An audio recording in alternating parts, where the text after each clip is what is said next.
25 साल की उम्र में हर व्यक्ति का शारीरिक विकास रुक जाता है और उसकी कलाई पर एक हरे रंग की घड़ी शुरू हो जाती है। जिस जब यह घड़ी शून्य पर पहुंचती है तो व्यक्ति तुरंत टाइम आउट हो जाता है और मर जाता है। अमीर लोग जो टाइम जोन में रहते हैं के पास सदियों का समय होता है, जिससे वे व्यावहारिक रूप से अमर हैं। वही गरीब घेटों में रहने वाले लोग हर पल मौत के डर में जीते हैं, क्योंकि उनके पास मुश्किल से 24 घंटे या उससे कम का समय होता है।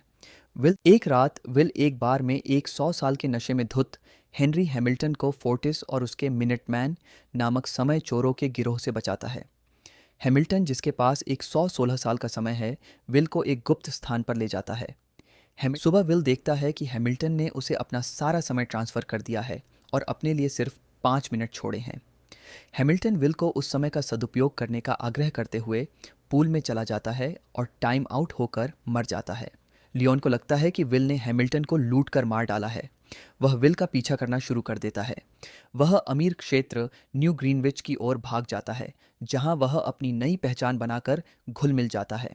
वह एक कैसीनो में जाता है, जहां उसकी मुलाकात फिलिप वेस से होती है और उसकी बेटी सिल्विया से होती है।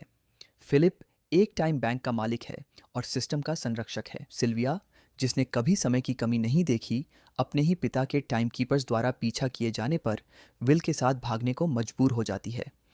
विल का लक्ष्य गरीबों को समय वापस करना है। वे दोनों फिलिप वेस के टाइम बैंकों को लूटना शुरू कर देते हैं, जिससे वे अमीर क्षेत्रों से समय चुराकर डेटन के गरीब लोगों में बांट सके। वे फिलिप वेस के सबसे बड़े बैंक टाइम रिजर्व को लूटने की योजना बनाते हैं, जहां अरबों साल का समय जमा है। विल और सिल्विया लियोन द्वारा पीछा किए जाते हुए विशाल कैप्सूल को डेटन तक ले जाने में कामयाब होते हैं। वे समय को भरी हुई गोलियों की तरह गरीब बस्ती में गोली मारते हैं, जिससे हजारों लोगों की घड़ी में वर्षों का समय जुड़ जाता है। विल और सिल्विया ने व्यवस्था को हिला दिया है।